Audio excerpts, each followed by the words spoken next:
Eu quero te convidar a abrir sua Bíblia comigo já em Atos capítulo 20.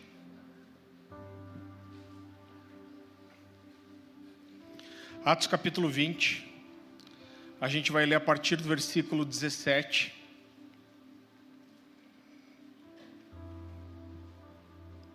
Eu quero só trazer um pouquinho do contexto para você.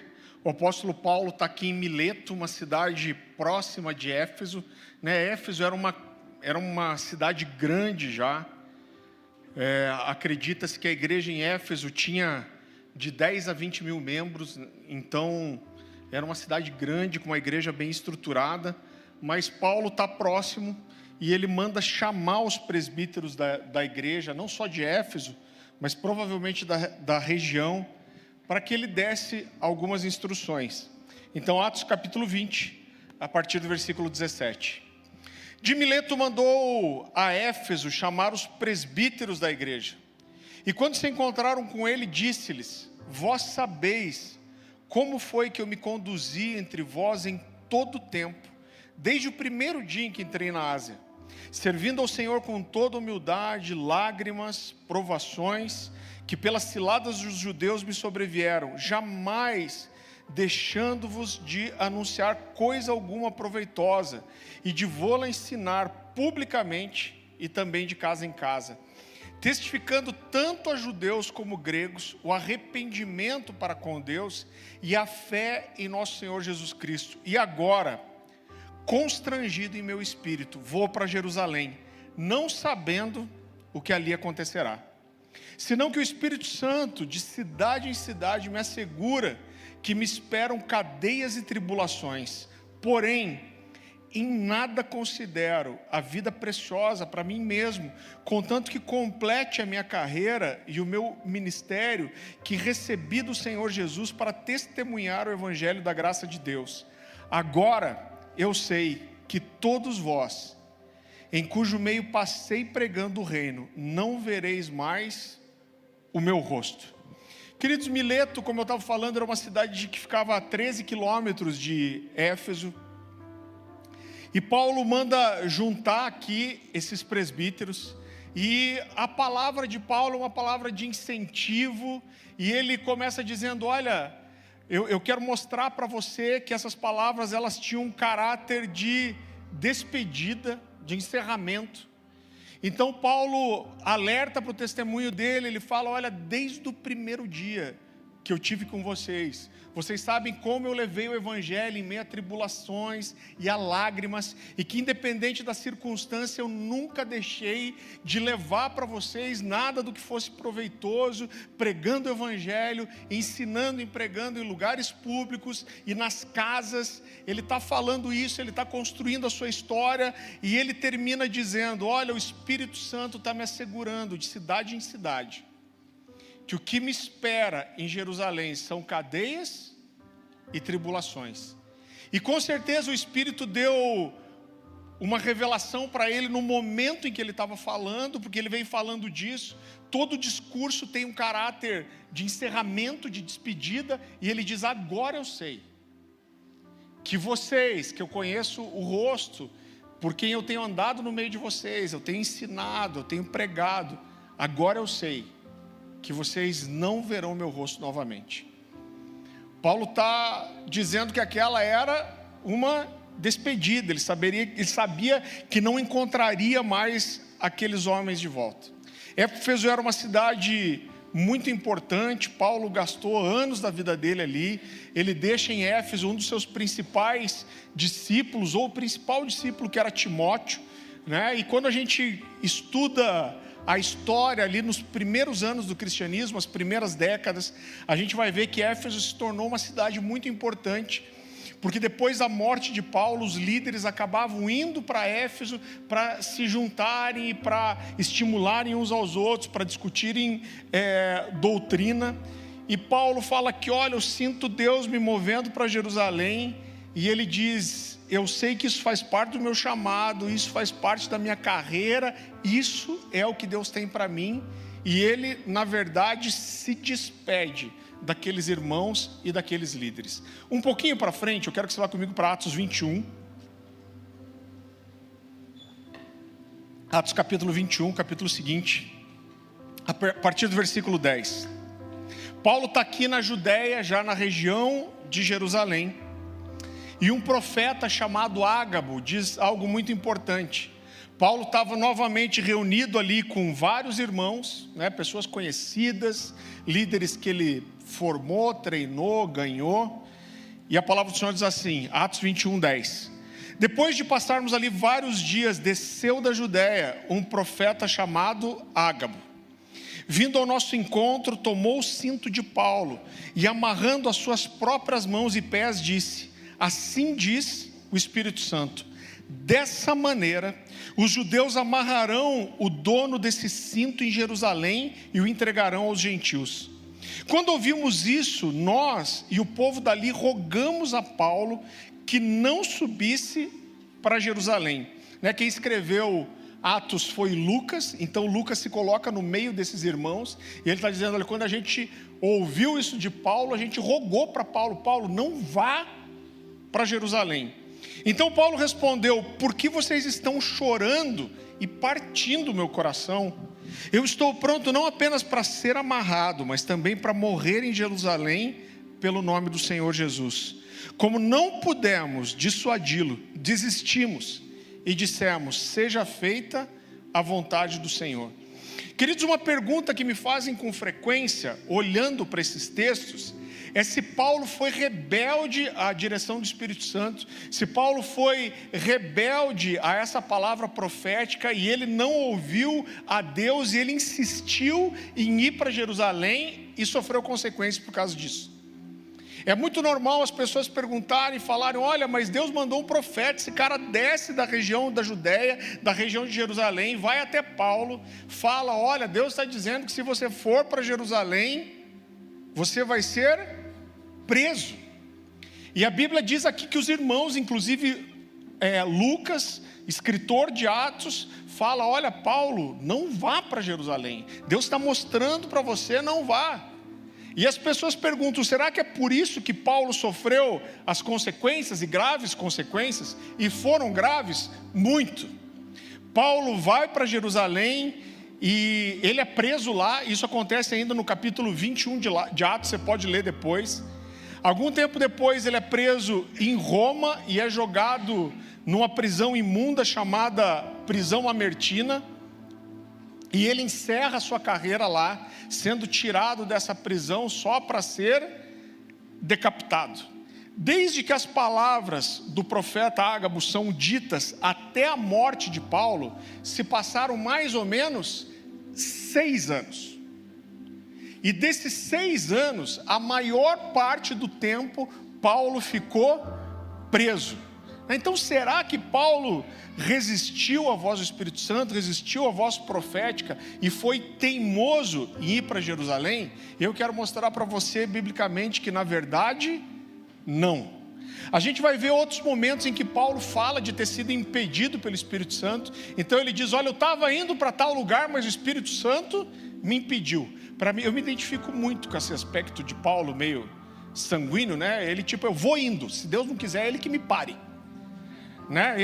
Esse era Paulo, e ele fala algumas vezes, ele fala, não, o Espírito Santo me impediu de ir. Outra coisa que eu quero mostrar para você, querido, é que isso mostra para nós um dos principais princípios que a gente precisa entender para gerar um ambiente profético.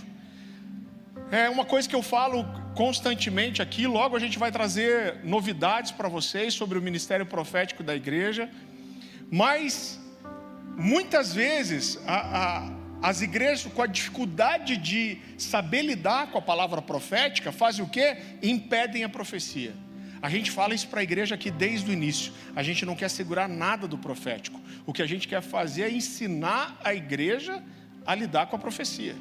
Então uma das coisas elementares sobre você mover no profético e você gerar um ambiente que é propício para a profecia, é entender que a palavra profética normalmente ela vem confirmar alguma coisa que Deus já está te dizendo.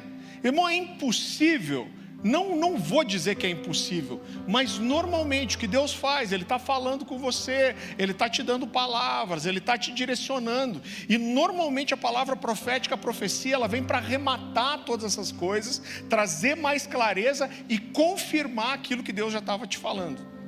Então, quando você recebe uma palavra profética, isso não tem nada a ver com o que Deus falou a vida inteira para você, não faz sentido, você guarda ela na gaveta, mas ela já começa com um sinal preocupante. Existe um equilíbrio. A Bíblia fala, ao mesmo tempo que ela diz que não é para desprezar a profecia, ela diz que toda profecia precisa ser julgada. Falando 2 ou 3, os demais julguem. Então a primeira coisa que eu quero te mostrar é que a profecia que foi dada para Paulo estava totalmente alinhada com aquilo que Paulo já vinha ouvindo de Deus. Então Paulo fala em Mileto, ele diz: olha, o Espírito Santo está me assegurando que de cidade em cidade me esperam cadeias e tribulações. Está alinhado com a palavra profética? Completamente. Depois Paulo diz: olha, o Espírito Santo me diz agora, e agora eu sei que vocês não vão ver mais meu rosto. Está alinhado com a palavra profética? É claro, de forma perfeita. Então Paulo sabia aqui que a ida dele para Jerusalém fazia parte da carreira que Deus tinha para ele, daquilo que Deus tinha para Paulo. Então os alertas do Espírito Santo para Paulo não foram para ele que ele deixasse de ir. Tá, mas pastor, por que Deus fala com Paulo e levanta um profeta falando sobre cadeia e tribulação, se não era para livrar Paulo disso? Era para que Paulo estivesse preparado para aquilo que esperava por ele. Deus não está dizendo: fuja, porque vão te prender. O que Deus está dizendo para Paulo é: se prepare. Se prepare, porque o que te espera são cadeias e tribulações. Se prepare, se despeça dos irmãos, porque a sua carreira está se encerrando e você não vai voltar mais a ver eles.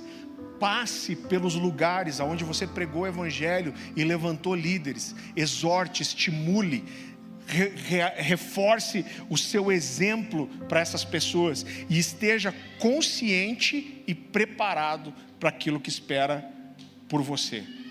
Então, para Paulo, e isso mexe muito com o meu coração, cumprir a sua carreira, o seu chamado e o seu propósito era muito mais importante do que fugir de qualquer tribulação.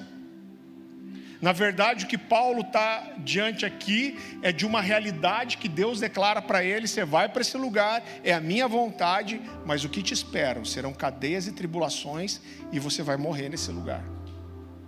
E aí Paulo olha para isso, e a resposta dele para o Senhor é o que ele fala para os irmãos de Mileto: não considero a minha vida de valor algum, contanto que eu cumpra o propósito para o qual eu fui chamado. Eu quero ler outro texto com você, eu quero que você vá comigo para 2 Coríntios, capítulo 4.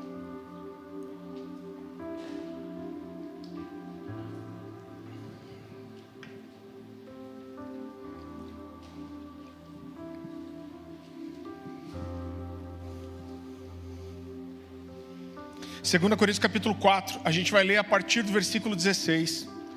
E eu quero mostrar como esse texto ele se encaixa com tudo que a gente tem lido.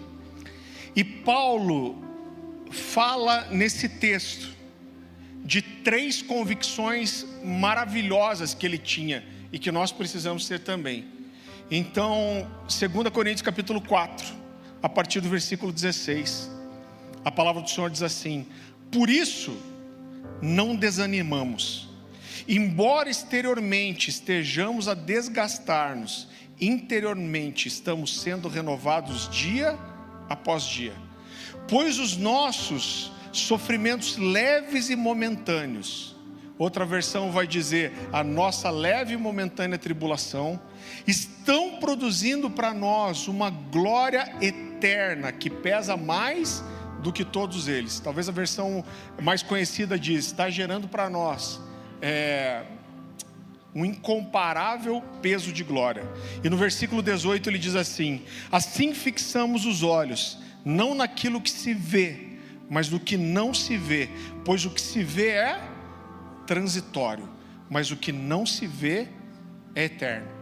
Então, em primeiro lugar, Paulo tinha uma convicção de que enquanto o seu corpo enfraquecia, o seu espírito se tornava cada vez mais forte e mais cheio de vida. Ele diz: por isso não desanimamos, embora exteriormente estejamos a desgastar-nos, interiormente estamos sendo renovados dia após dia.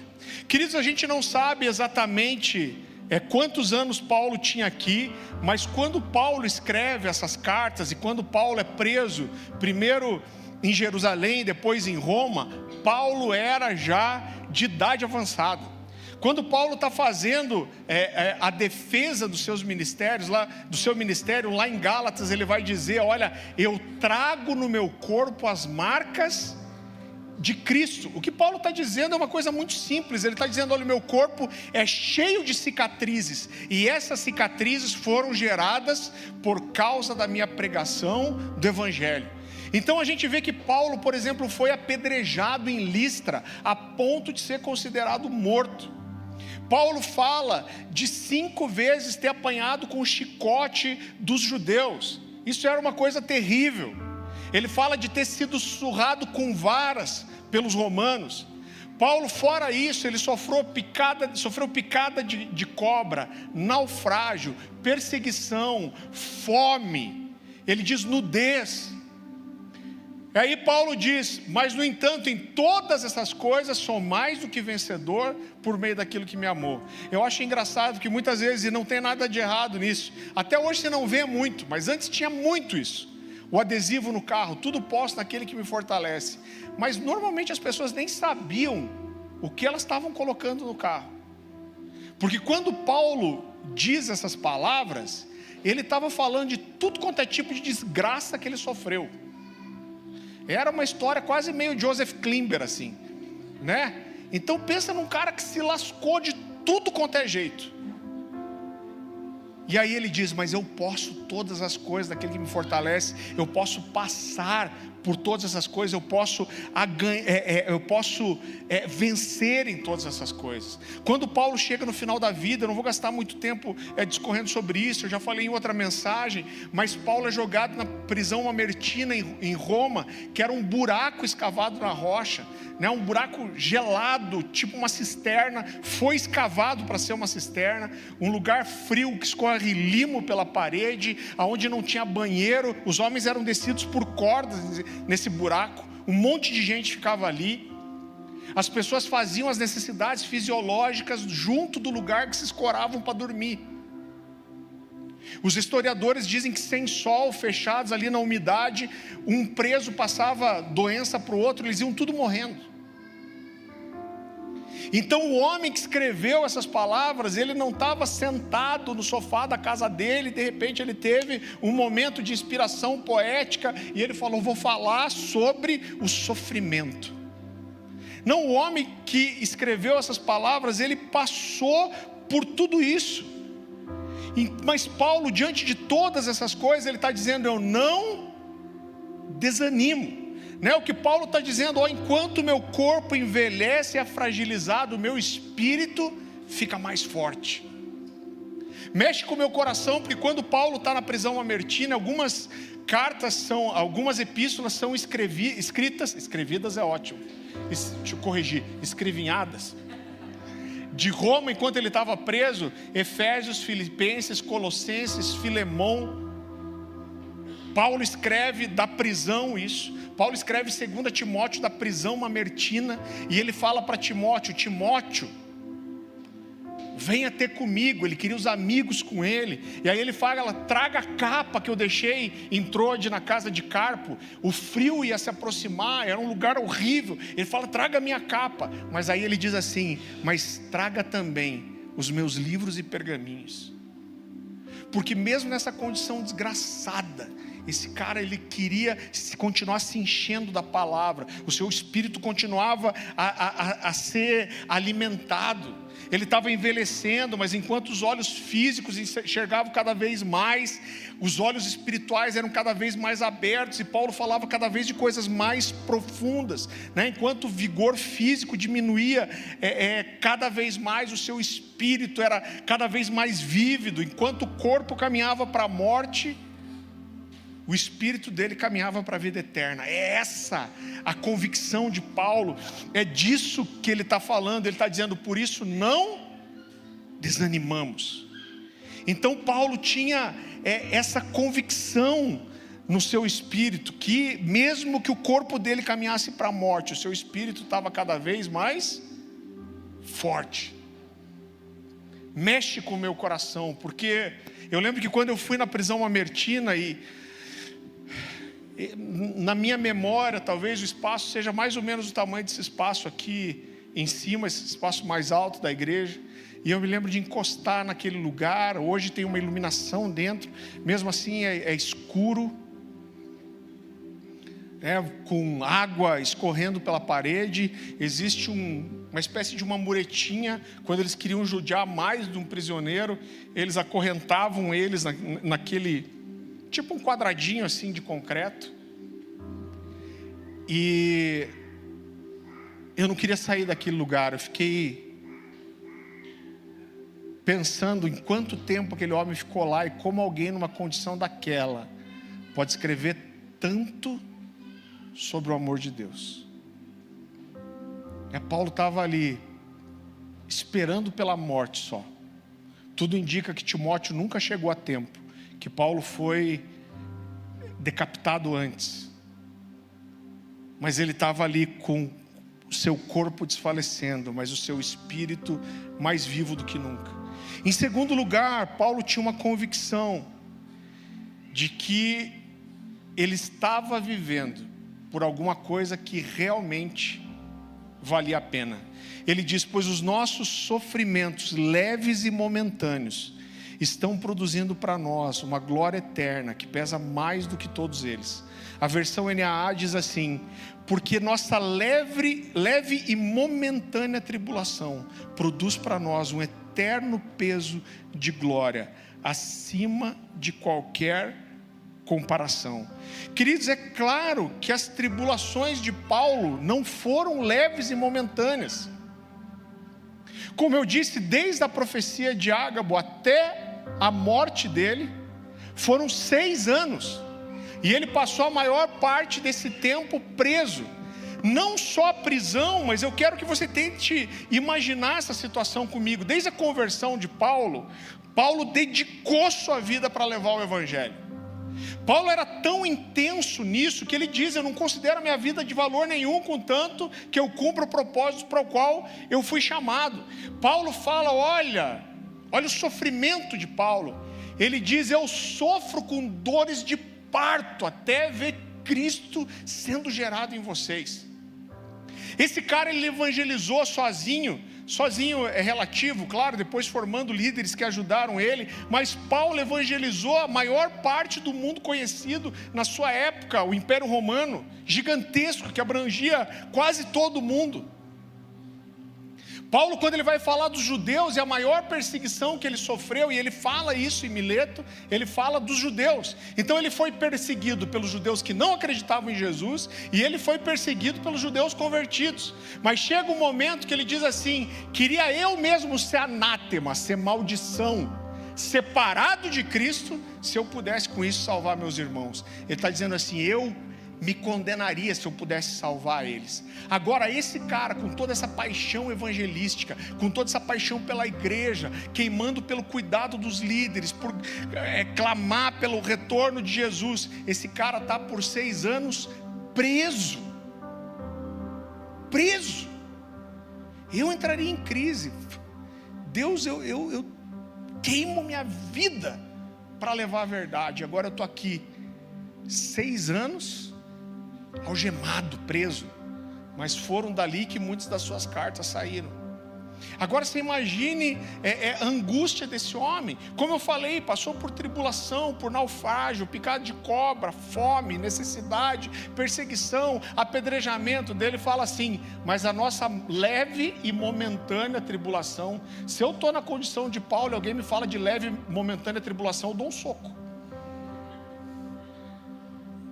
Agora, por que Paulo está falando de leve e momentânea tribulação? O que ele está fazendo aqui é uma comparação e contraste, né? O que existia na época era só aquela balança, Eu lembro que, hoje é muito difícil você ver isso, mas eu lembro que quando eu era garoto, meus pais iam naquelas quitandas assim de fruta e verdura, era sempre essa balança, né? Que você põe as frutas de um lado e põe o peso da outra até que ela se nivele. Essa é uma característica, é uma invenção romana, chamada inclusive de balança romana. Então o que Paulo está falando eu posso estar passando por todas essas tribulações, mas quando eu jogo isso na balança, e do outro lado eu coloco a expectativa do peso de glória que espera por mim, essas tribulações se tornam leves e momentâneas. O que ele está dizendo isso não é comparável, né? Então o que ele está dizendo eu vivo por algo que é maior do que eu. Queridos, a verdade é que todo ser humano, ou pelo menos deveria ser assim, nós temos uma necessidade de viver por uma coisa que seja maior do que nós mesmos, maior do que essa vida que é passageira. Eu lembro que quando eu era mais adolescente, ali no começo da juventude, e com certeza você já conheceu assim, você já teve um amigo, que é aquele cara que foi em tudo quanto é lugar para encontrar Deus, você possa imaginar. O cara já foi na Umbanda, no Seixonoye, já foi budista, Hare Krishna, já Rinodê, o cara já foi tudo, Rosa Cruz, Santo Daime, ficou muito louco.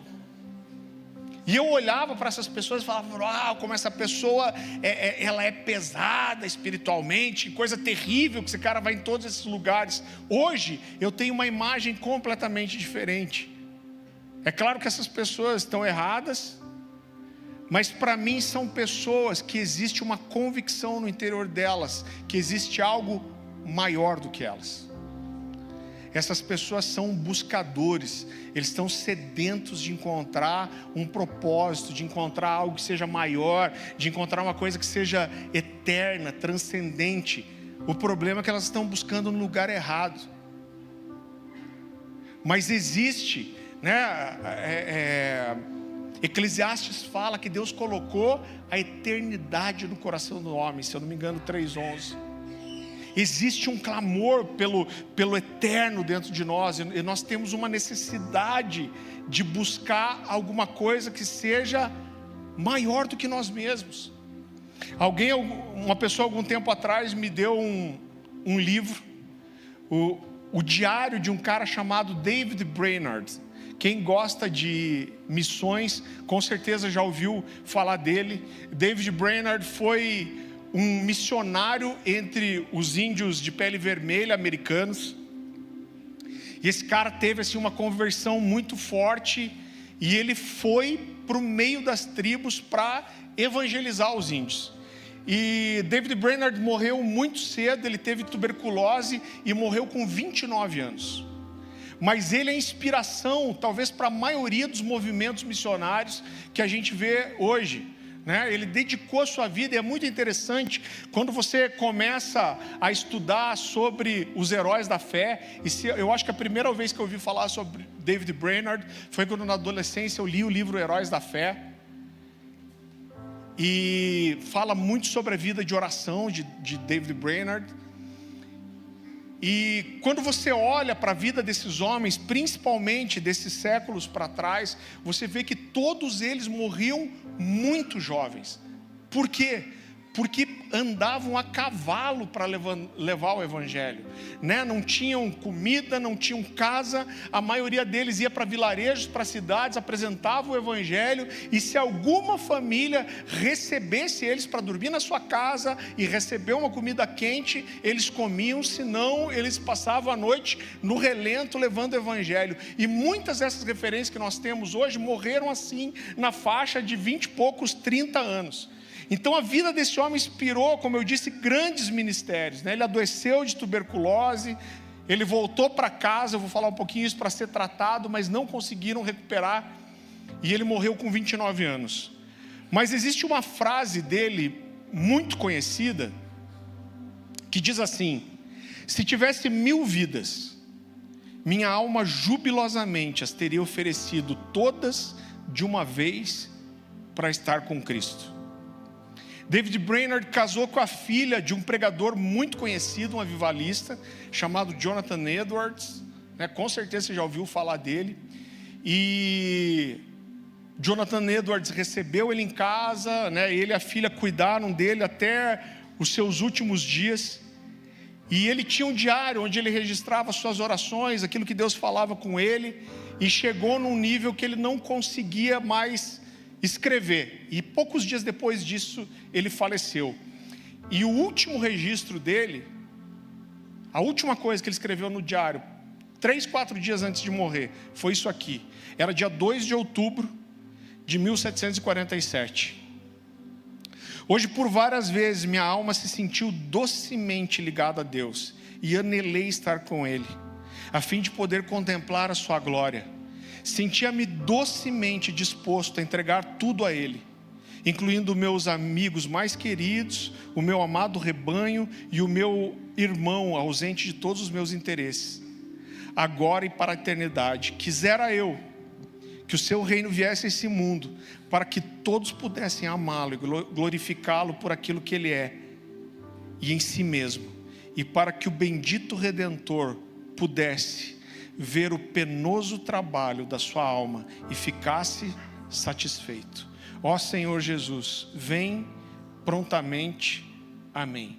O que a vida desses homens grita para nós é: viva por algo maior do que você. Agora, como a gente poderia viver para outra coisa? Você já pensou se a nossa vida fosse só nascer, crescer, fazer faculdade, casar, comprar uma casa, ter filhos, morrer? E querido, não que essas coisas não sejam boas ou importantes, mas existe algo maior. Eu preciso viver por algo maior. Eu não preciso rejeitar essas coisas, mas o meu propósito de vida, a minha vida precisa ser por algo maior. Eu preparava essa mensagem, algo gritava ao meu coração, que é uma frase que dizia: não viva por algo que você não está disposto a morrer. Não, o que eu quero dizer com isso? Existem coisas que são importantes na nossa vida, que deixam a nossa vida melhor, mais agradável, que tragam conforto, e elas não são má em si mesmas, elas são inclusive boas coisas, mas elas não são o mais importante. E a verdade é que eu acredito que uma das principais estratégias do diabo contra nós é nos deixar entorpecidos e embriagados com as coisas boas e lícitas da vida. Eu não estou falando do cara que está desviado, perdido.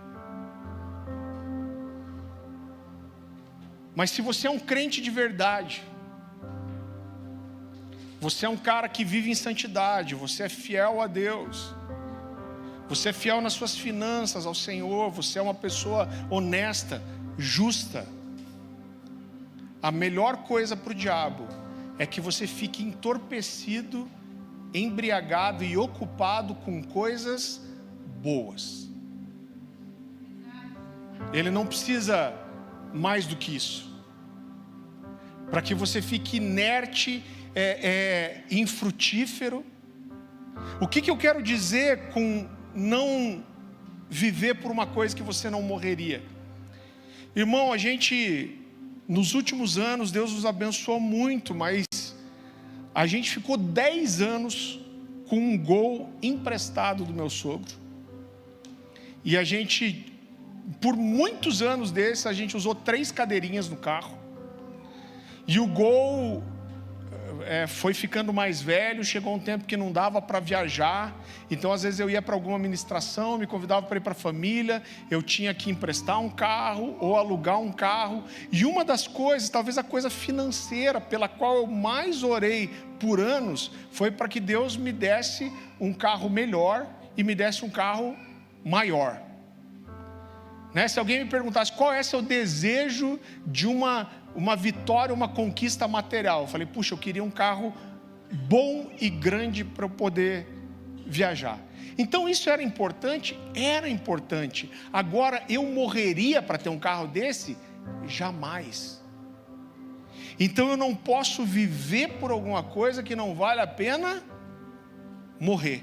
Eu posso perguntar, talvez o homem gosta muito de carro, talvez o seu sonho seja ter um carrão, né? Eu vejo aquelas, eu sou muito feliz com o carro que eu tenho, mas eu vejo aquelas Dodge Ram 1500, eu falo, uau, isso parece aqueles, como que chama aqueles carros gigantes que eles passam por cima de outros? Como que é o nome daquilo?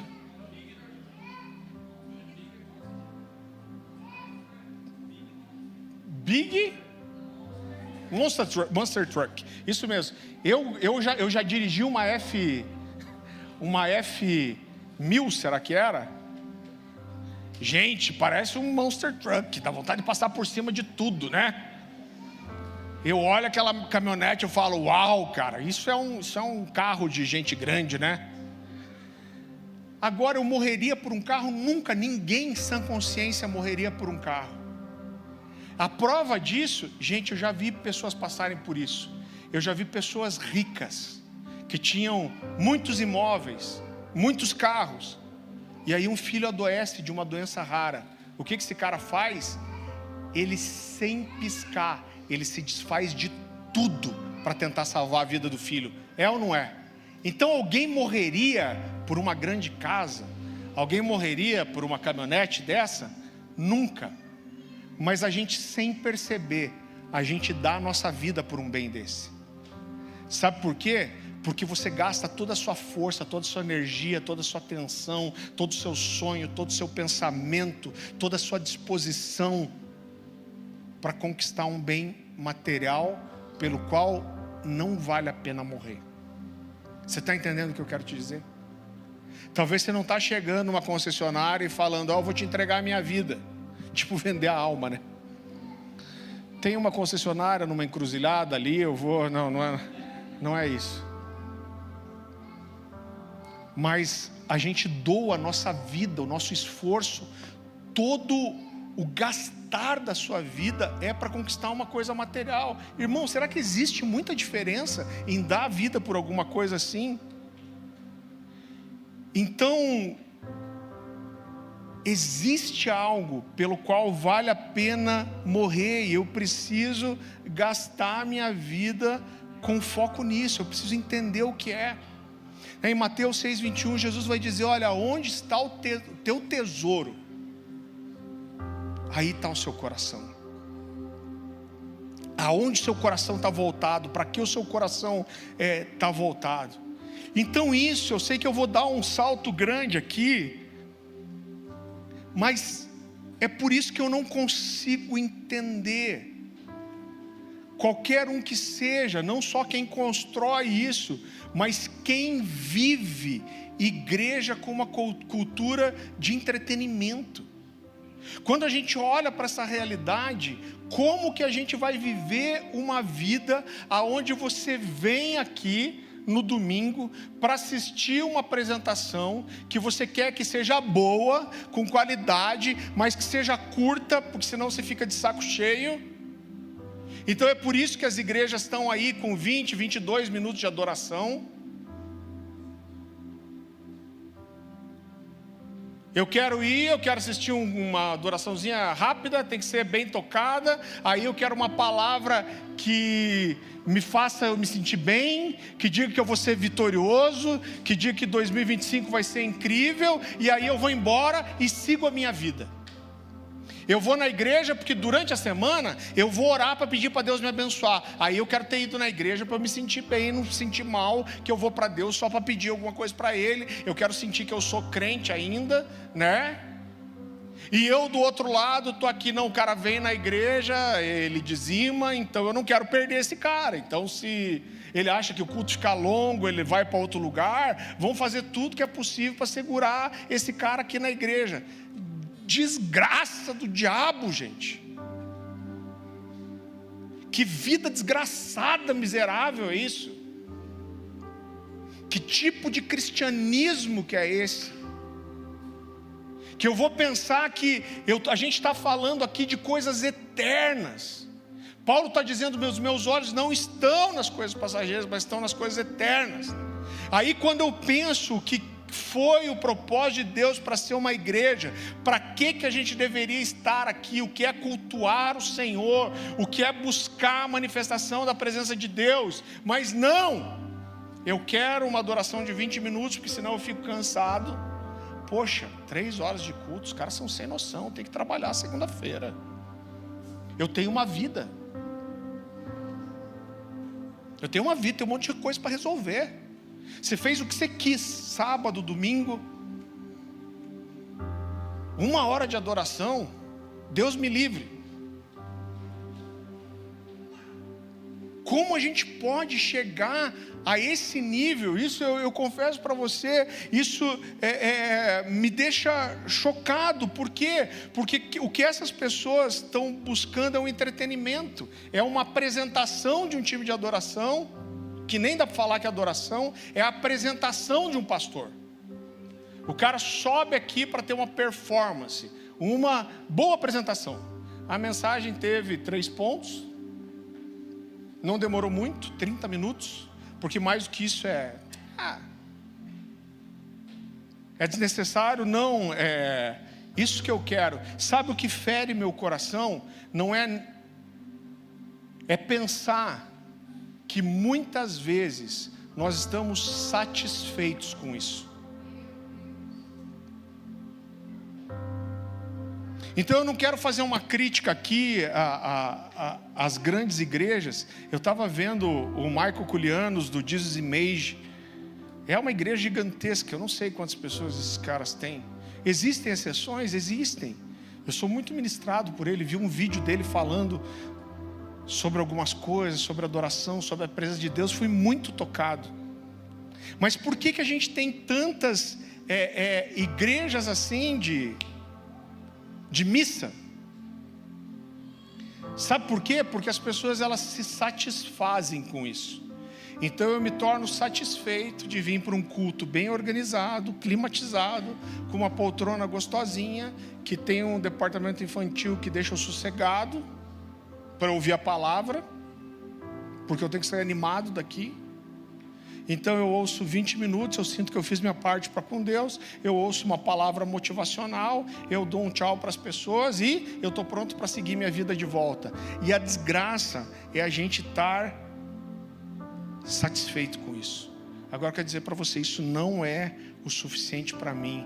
O entretenimento não é suficiente para mim.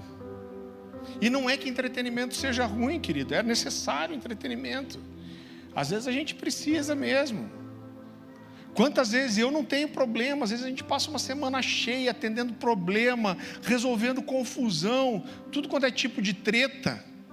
E não é por nada, a gente tem às vezes eu sinto que eu tenho um imã.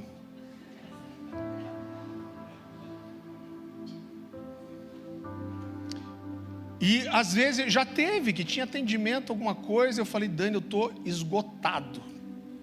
Cancela tudo à tarde, o que você vai fazer? Eu falei, vou assistir Netflix. Vou sentar uma tarde, vou limpar a cabeça. É errado? É claro que não é. O errado é quando isso se torna um hábito e você prioriza as coisas erradas. Então entretenimento é ruim em si mesmo? Não, irmão. Não é ruim. Então é bom às vezes você parar, os homens aí, né? Você parar, chegar em casa às vezes, depois de um dia corrido, sentar no sofá, jogar 1 hora de videogame, dando tiro e jogando bomba. Doom, matando o demônio. É bom dar uma relaxada? É. E o que mais? E mais nada. É só isso. Não vai gerar mais nada. Então o entretenimento não é o suficiente para mim. Eu preciso de algo maior, eu preciso de uma causa, eu preciso de uma missão, eu preciso de alguma coisa que seja maior do que eu. Eu nunca vou me contentar. Quando eu presto um culto ao Senhor, eu nunca vou me contentar se eu não falar com Deus. Eu não vou me contentar se eu não sentir um toque daquilo que é eterno, que sai disso aqui, que sai da minha necessidade de pagar a conta semana que vem, ou de qualquer outra necessidade que eu tenho. Eu nunca vou me satisfazer se Deus não vier. Eu tenho um amigo que parou um culto uma vez no meio, estava meio morto a adoração, ele subiu e falou: para tudo esse negócio. O pessoal da adoração ficou olhando para ele meio assustado. Ele falou assim: que desgraça de adoração que essa, está todo mundo dormindo. Falou: quando eu comecei essa igreja aqui, Deus me falou que Ele ia vir toda vez. Nós não vamos pregar, não vamos fazer nada se Ele não vier. Então nós vamos ficar adorando até Deus vir. Agora, como a gente se contenta, irmão, com culto onde Deus não vem? E sabe qual é a maior desgraça? É que em qualquer culto que você for, irmão, já rodei esse Brasil em tudo quanto é canto, faz 15 anos que eu viajo fora do Brasil. Você nunca vai passar numa igreja que um pastor vai subir, vai fazer um culto, ele vai acreditar que Deus não estava na igreja dele. Às vezes você vê aquele ambiente frio, o cara tem que quebrar umas estalactites de gelo para entrar. Aí sobe alguém e fala assim: Deus está aqui. Vontade de falar: deve estar com frio. Mas por quê? Porque na cabeça dele não é um culto, é uma igreja. Cara, Deus está aqui, aonde estiverem dois ou mais. Mas existe uma coisa entre a onipresença de Deus e a presença manifesta de Deus. E talvez a maior desgraça da igreja dos nossos dias é uma igreja que está satisfeita sem Deus. E o pior, o cara nem sabe a diferença de quando Deus vem ou não vem, porque tá raro. Então eu não posso me tornar satisfeito com um culto que é bem organizado, que é certinho, que o tempo é bom, que está climatizado, mas que Deus não veio, gente. Eu não vou me satisfazer se a glória de Deus não vier. Eu preciso de alguma coisa que vá além. Eu preciso ter uma experiência sobrenatural com o Senhor. Eu nem sabia, alguém estava conversando comigo e falaram que tem até um livro aí, a experiência do culto. Quem já sabe? Experiência do culto, é isso? É isso? Eu acho que não, acho que ainda não contaminou vocês, glória a Deus. Mas basicamente o livro fala sobre técnicas e estratégias para que as pessoas se sintam bem e confortáveis e fiquem na sua igreja. E essa experiência do culto, gente, o que poderia ser uma derrota maior do que isso? Que a experiência de um culto para nós são coisas ligadas àquilo que o homem consegue fazer bem. O que é ter uma experiência de culto? É ter uma boa organização, uma boa banda, uma boa pregação, né? E mexe com o meu coração, porque você vê, quando você, eu gosto muito de ler, sou curioso, né? Quando você olha para a indústria do entretenimento, as empresas gastam milhões, bilhões para fazer um filme, um jogo de videogame. Ou seja, as igrejas nunca vão chegar naturalmente no nível de entretenimento como a indústria do entretenimento tem para oferecer para nós. Agora nós poderíamos ter uma coisa que eles nunca vão ter,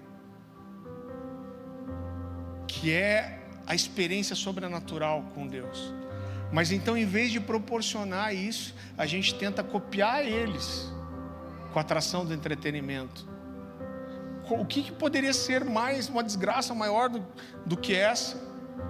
E claro, aquilo que é construído naturalmente nunca vai ser sustentado espiritualmente. Se a gente atrai pessoas de forma natural, a gente só vai sustentar essas pessoas aqui enquanto a gente estiver oferecendo para elas coisas naturais. O dia que você começar a oferecer coisas espirituais, elas vão embora. Então hoje eu tenho uma convicção muito grande no meu coração, que quando a gente tem algumas coisas que são convicções inegociáveis para nós, como adoração, por exemplo, e eu sei que nem todo mundo se adapta fácil, né? A gente já teve gente que chegou para mim e falou assim: poxa, pastor, eu tenho filho pequeno, meu filho não quer ficar no departamento infantil, e aí a adoração é mais de 1 hora, e eu não estou me adaptando muito na igreja. Eu falo: puxa, cara, Se essa é uma das nossas principais características, se você não se encaixa, primeira coisa, está tudo bem, mas talvez seja um sinal do Senhor que aqui não é seu lugar. Vamos ajudar você a achar um lugar, irmão, diante de Deus, está tudo bem. Algumas dessas pessoas, inclusive, eu ajudei a achar outra igreja. Eu pensei em tal igreja, eu conheço o pastor, vou ligar para ele e pedir para ele te receber. Não, mas esses tempos alguém chegou e falou assim, mas precisa ter uma hora de adoração? Eu falei, cara, não é que precisa. Isso é o que a gente mais ama fazer. É nosso prazer, a gente quer isso. Ninguém entra num final de semana e fala assim, puxa vida, eu preciso estar 2 dias com a minha família. Ou pelo menos não deveria fazer isso. Eu lembro que quando eu namorava com a Dani, eu pegava, eu acho que 3 ônibus para vir para a casa dela. Quando chegava, estava na hora de voltar embora. Eu morava no Uberaba e ela aqui em Santa Felicidade, onde a gente mora. Vinha com um sorriso no rosto, cansado do trabalho, que nada, apaixonado, fazia qualquer coisa, queria estar junto.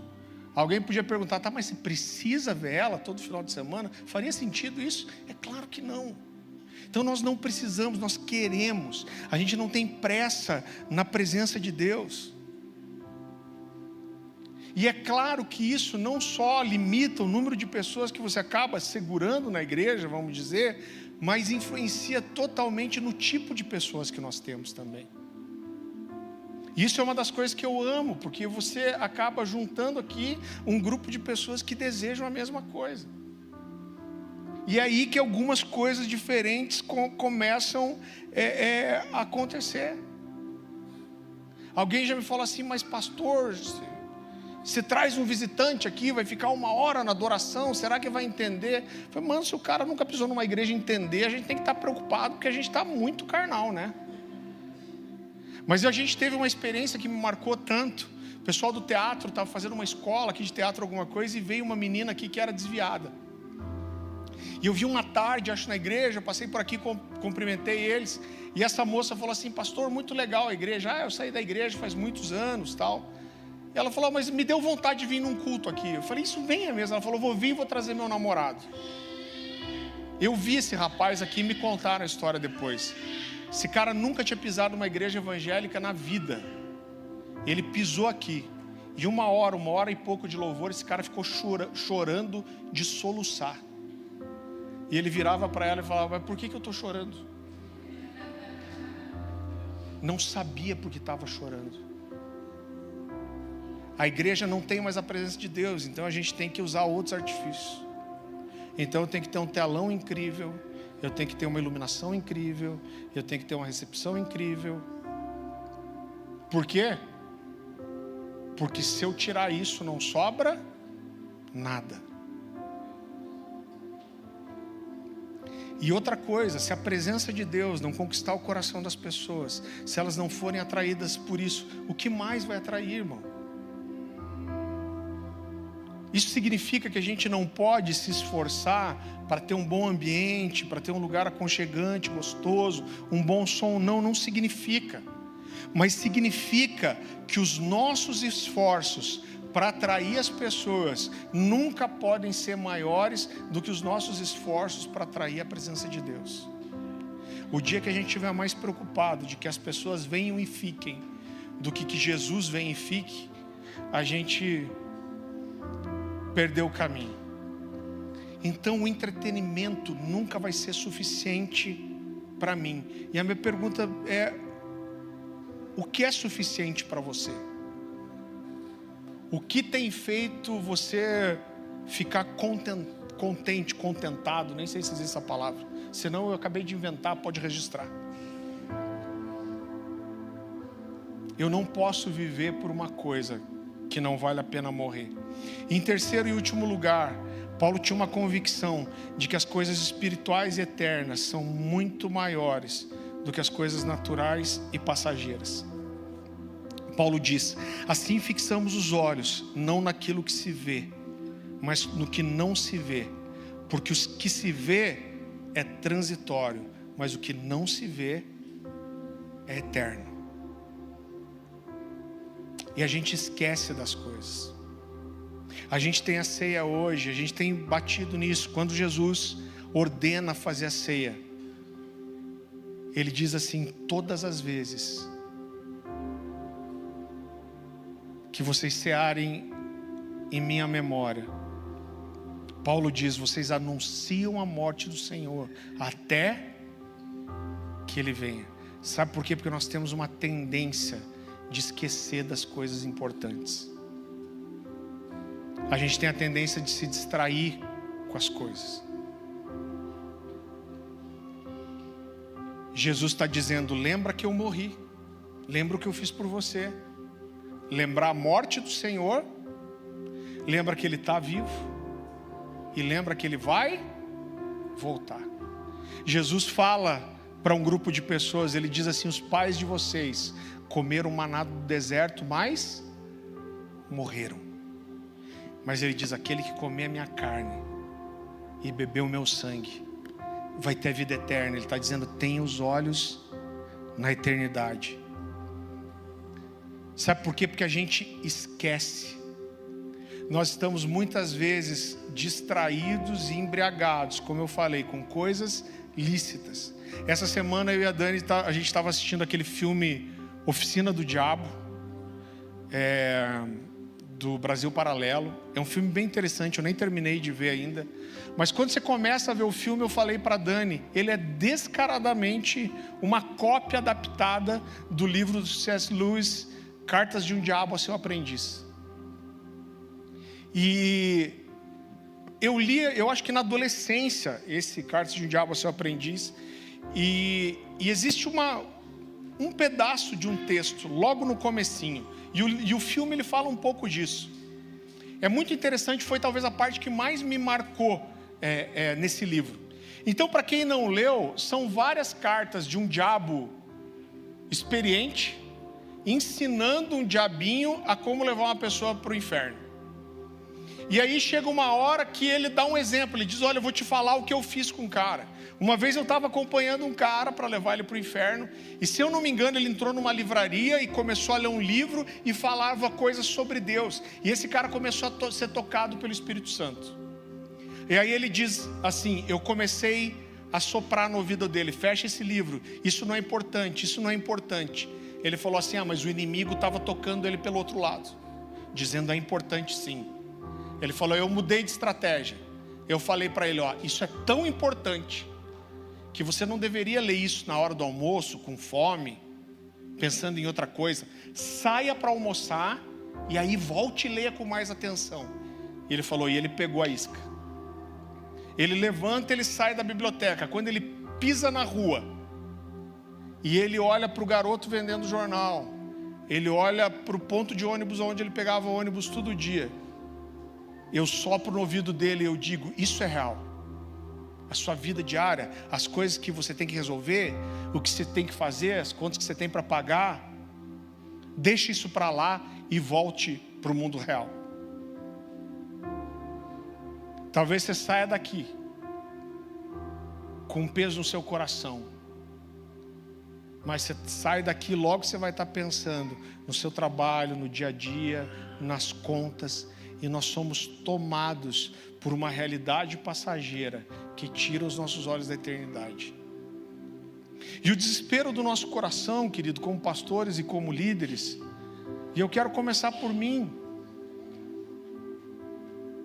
é manter os olhos no lugar certo. Eu lembro que uma vez eu estava conversando com alguém, essa pessoa falou assim: pastor, quando a gente chega naquele nível de santidade, onde a gente não é mais tentado, irmão, não existe esse nível. Esse nível não existe. A Bíblia diz que o Espírito Santo leva Jesus para ser tentado no deserto, quando ele faz 40 dias de jejum. Aí o diabo vem, você conhece a história. Quando ele resiste o diabo, o texto em Lucas diz assim: e o diabo o deixou, e Satanás o deixou, esperando momento oportuno. Ou seja, ele vai estar sempre ali ao derredor. Outra vez alguém me disse, não, porque chega uma hora que a oração ela se torna tão forte que você não tem mais dificuldade nunca mais de orar. Isso também não é verdade. Eu e a Dani, a gente tem feito o devocional toda manhã juntos. Então a gente começa ali 8 e pouco, vai até 11h30, meio-dia. Nas férias agora até um pouco mais. E eu estou num momento, numa fase descansado, de férias, que eu vou dormir pensando já em acordar de manhã, fazer meu tererê, pegar meu livro, aí a gente ora, a gente lê, a gente estuda a Bíblia. Agora, não importa se eu estiver fazendo isso um ano inteirinho, sem falhar nunca, eu tenho certeza que vai ter um dia que eu vou acordar e a última coisa que eu vou querer fazer é gastar tempo com Deus. Então, não existe esse lugar onde essa batalha ela vai ser vencida antes do nosso corpo ser glorificado. Então o nosso desespero é não só a gente ser fiel a isso, mas como a gente leva a igreja para esse lugar onde tem os olhos para a eternidade. Como nós edificamos uma igreja que não se satisfaz com entretenimento. Como nós edificamos, e gente, isso não é uma crítica contra vocês. Eu vou expor uma coisa aqui do meu coração. Eu não planejei falar isso, mas eu estou falando aqui toda a minha sinceridade, que eu fiz isso com Deus primeiro. Quando a gente estava no meio da adoração e o Diego começou só a fazer um instrumental, e a igreja veio, subiu, eu comecei a olhar para a igreja. Eu amo a igreja, gente. Não só aqui a Cornerstone, eu amo a igreja de Jesus. Eu coloquei minha cabeça ali naquela coluna, eu falei, Deus, eu não mereço essa igreja. E muitas vezes eu sinto assim, Deus, eu falo como essas pessoas são incríveis, eu não mereço essa igreja. Então eu não estou criticando vocês, pelo contrário. Eu vejo coisas aqui que eu não vejo em lugar nenhum do Brasil. Eu sei que muitas vezes quando a gente estende a oração, mesmo no domingo, mesmo você tendo teu compromisso, você fica, a igreja vem. Agora sempre tem gente nova chegando, e eu sei que isso não é linear. Como nós fazemos para ter uma igreja?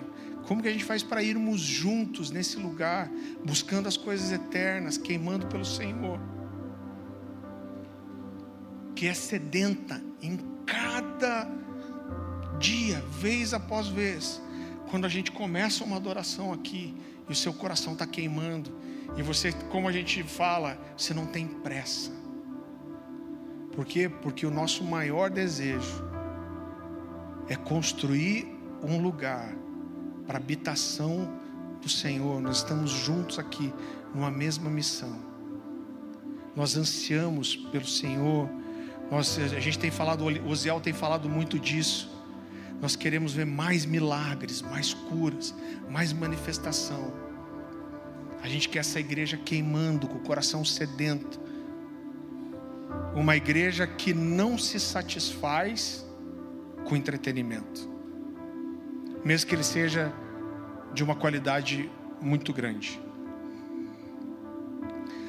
Agora, são duas coisas que eu posso fazer. 3 coisas que eu posso fazer. A primeira é eu me manter nesse lugar. A segunda coisa é eu orar por você. E a terceira coisa é eu ensinar você, que é o que eu estou fazendo, provocar seu coração, para que na sua semana, no seu dia a dia, você continue alimentando essa paixão, essa intensidade, você continue provocando o céu, você continue zelando pelo seu devocional, pelo seu tempo de oração diária, pela sua leitura bíblica diária, por ler bons livros. Eu recomendei de manhã aqui o livro do John Bevere, O Movido pela Eternidade. Não sei se tem ali, mas é um livro que fala sobre isso, sobre ter os olhos na eternidade. É um livro incrível, excelente. Eu tenho certeza que vai te abençoar muito. Se ainda tiver, você pode pedir ali na Corner Store, senão logo a gente pede mais uma quantidade. Então o meu objetivo com essa mensagem é provocar seu coração. Não tire os olhos do lugar certo e não gaste sua vida por uma coisa que não vale a pena morrer. Você recebe essa palavra? Queria que você abaixasse sua cabeça, fechasse seus olhos. Senhor Jesus, eu te agradeço por por essa noite, Senhor. Eu te agradeço pela tua palavra que nos constrange, que nos fere, Senhor, com a verdade. O Senhor sabe que eu compartilhei essa mensagem da melhor forma que eu pude, mas só o teu Espírito pode tornar a tua palavra viva, ativa. Traz essa verdade para o nosso coração, Senhor, que nós possamos ser uma família que caminha junta, cada vez mais para um lugar de maior profundidade, maior intimidade, maior revelação, maior paixão, maior entendimento. Ah, Jesus, nos ajuda, Senhor, que esse seja um ano marcado por uma profundidade maior, Senhor, por uma manifestação mais densa da sua presença, Senhor. Nos ajuda a ir para esse lugar, Senhor. Nos ajuda a lembrar da eternidade toda vez que nós ceamos. Nós clamamos ao Senhor, porque eu recebi do Senhor o que também vos entreguei, que o Senhor Jesus, na noite em que foi traído, tomou o pão e, tendo dado graças, o partiu e disse: isso é o meu corpo, que é dado por vós, fazei isso em memória de mim. Por semelhante modo, depois de haver ceado, tomou também o cálice, dizendo: esse cálice é a nova aliança no meu sangue, fazei isso todas as vezes que o beberdes em memória de mim. Porque todas as vezes que comerdes esse pão e beberdes o cálice, anunciais a morte do Senhor, até que Ele venha. Senhor Jesus, nós nos lembramos, Senhor, nessa noite. Nós celebramos não só a sua morte, mas nós celebramos a sua vida. Nós declaramos: o Senhor vive, o Senhor está vivo. E nós declaramos aqui a nossa convicção que o Senhor voltará, que um dia nós cearemos a sua mesa. Quando nós ceamos, nós tocamos, Senhor, essa realidade eterna. Nós cremos nela, Senhor. Nós renovamos, nós ceamos junto e nós renovamos a aliança que nós temos com o Senhor, a aliança do teu sangue. Nós renovamos a nossa aliança uns com os outros, uma aliança de amor, de compromisso, Senhor, de irmandade verdadeira, Senhor. Revela todas essas coisas a nós, Jesus. Traz cura ao nosso meio enquanto nós ceamos, Senhor. Nós consagramos ao Senhor esse momento e nós te obedecemos, Jesus. Queridos, a gente tem o cálice e o pão aqui em cima e lá embaixo. Eu só quero dar algumas instruções. Ninguém ceia sozinho. A ceia é do corpo. Então, se você vê um casal ou alguém perto de você sozinho, chama essa pessoa para cear junto. Outra coisa, juntem os grupos, alivem. Alguém puxa uma oração, orem juntos, tenham comunhão. Pergunta se tem alguém enfermo. Se tiver alguém enfermo, orem por cura. Orem por cura, imponham as mãos. Você vai ver que são vários pãezinhos lá. Esse pão é para ser partido, tá? Se cada pessoa pegar um pão daquele, não vai dar. Então a gente precisa partir o pão mesmo. A ideia, a gente tirou o pão do copinho para que a gente lembrasse dessa verdade, que a gente faz parte do mesmo corpo. E depois disso você está abençoado já para ir para sua casa, em nome de Jesus.